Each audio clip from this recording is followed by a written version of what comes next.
What's going on, everybody? Sports culture, and today is day 2 of the NFL draft, which features rounds 2 and 3. And the Green Bay Packers have 4 picks to work with today, so I could definitely see this team being aggressive, trading up. Who knows, even trading back down and building more draft capital? Who knows?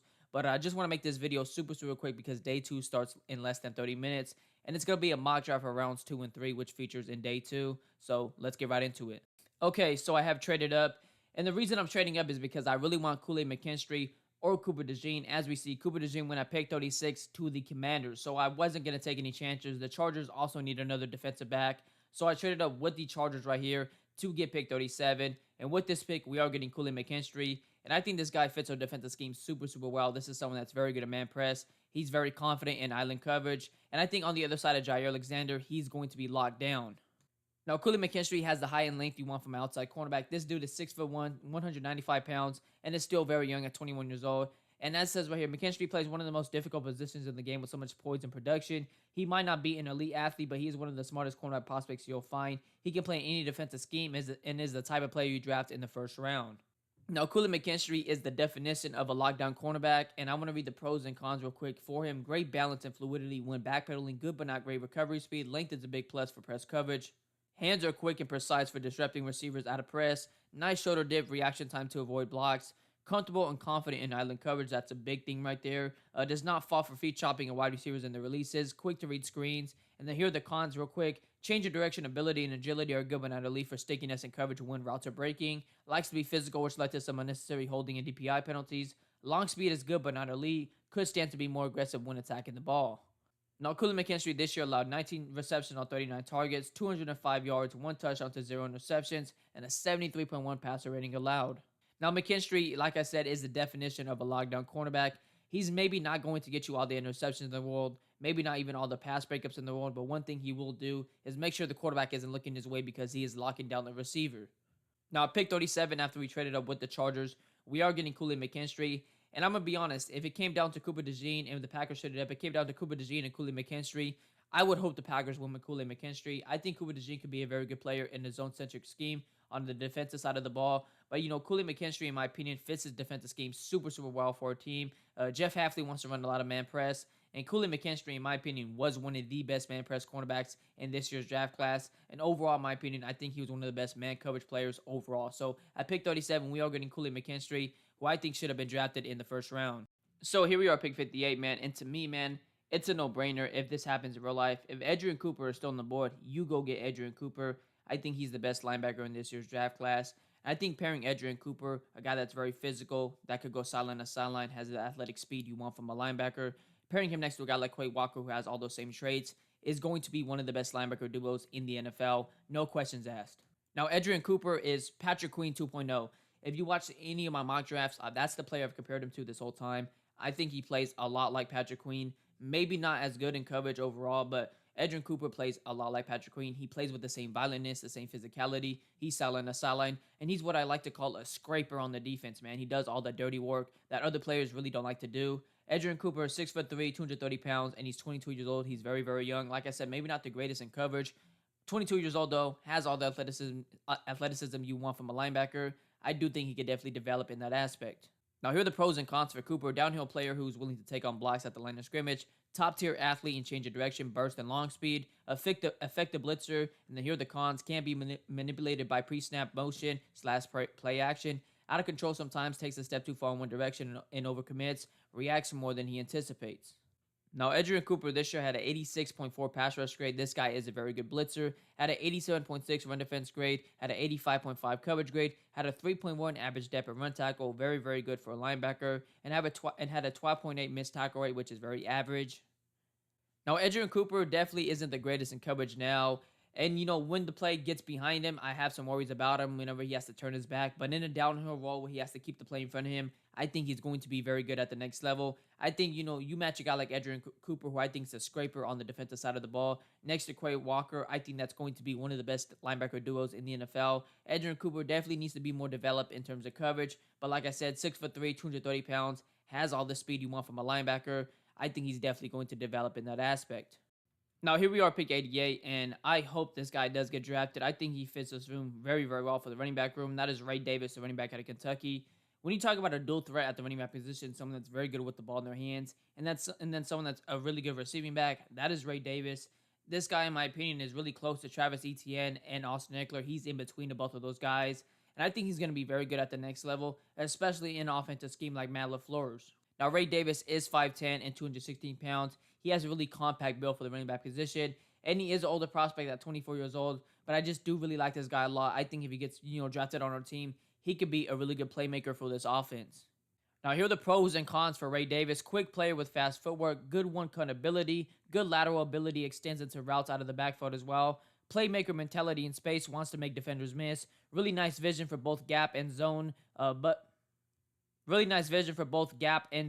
is most productive when running zone concepts. Good hands catcher, really good feel for space, blocking, where his help is, etc. Now, here are the cons for Ray Davis. Long speed will be average at best, slightly below average. Can get overwhelmed in pass protection, but I do think this guy is a very good pass protector. Yes, he does get bulldozed because he's a smaller running back, but he puts his body on the line. Now, Ray Davis this year had 13 games played, had 197 rushing attempts, 1,131 yards, 5.7 yards per attempt, 14 touchdowns, 32 receptions on 39 targets, and 324 receiving yards. So very good at running the ball with the ball in his hands, and then very good out the backfield in terms of receiving back.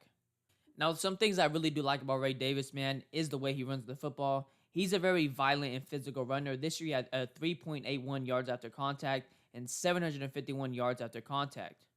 So I pick 88 right here. We are going Ray Davis. And I really do want this guy to be a Green Bay Packer. Yes, he is an older prospect at the running back position and just in general an older prospect. But I do think Josh Jacobs is going to be the RB1 for 2 to 3 years. So get a guy like Ray Davis who could be a really good piece with Josh Jacobs. I think that's a really good pick. So I picked 91, my final pick in this little 2-round mock draft for day 2. We're going to go defensive line, and that is Michael Hall Jr.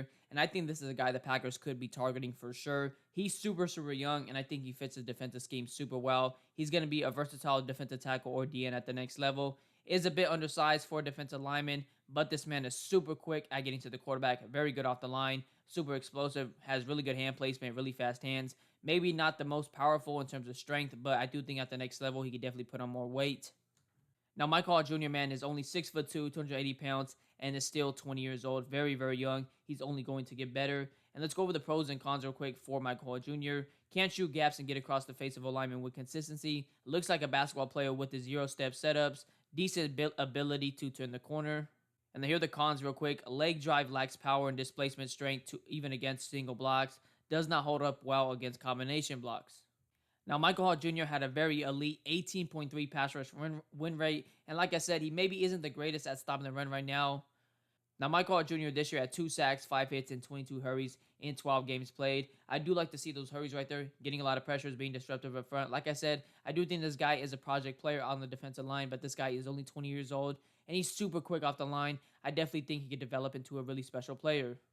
So with this pick at pick 91, we are going Michael Hall Jr., the defensive lineman out of Ohio State. And I think this guy is fairly underrated in this year's draft class. Maybe not the most polished player coming out of college, but he's only 20 years old. He's only going to get better, and he's going to be very versatile and a pass rush specialist at the next level.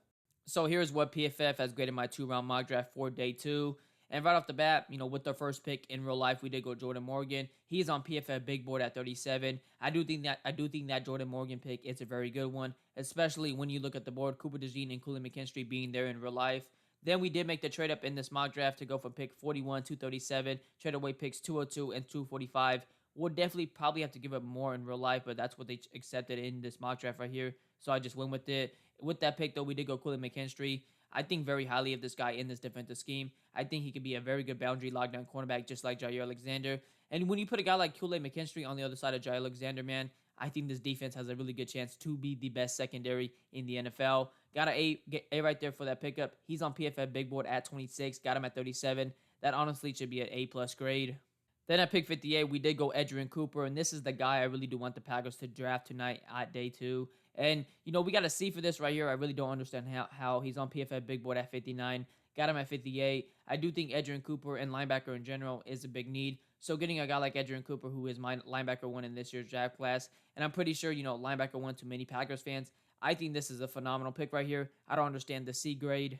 Then at pick 88, we did go Ray Davis, and I think very highly of Ray Davis. I think he's a mixture of Travis Etienne and Austin Eckler. This guy has a very violent and physical running style, but he's very elite at running routes out the backfield and has very, very good hands. I know Josh Jacobs wants to be more of a receiving back, but Ray Davis is that insurance just in case, Josh Jacobs really can't do that, even though I think Josh Jacobs will be able to do that. I just think Ray Davis complements, this running back room super, super well. Got to be right there. I think that's a very good grade.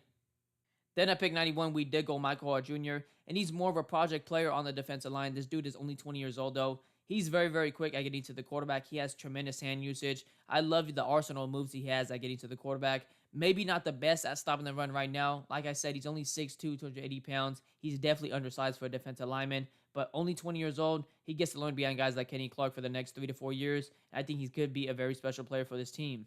The overall draft grade we were given by PFF is a B for this 2-round mock draft. I think this is a very solid one. I'd maybe want to see a guy like Javon Bullard somehow in this. Cooley McKinstry, Edgerrin Cooper, and Javon Bullard. I trade all the marbles for a guy like Javon Bullard. I think he's the best safety in this draft class. But I think this is a very solid draft right here. And if the Packers did this on day 2, I'd be very pleased. So let me know what you guys think in the comments. I'm out.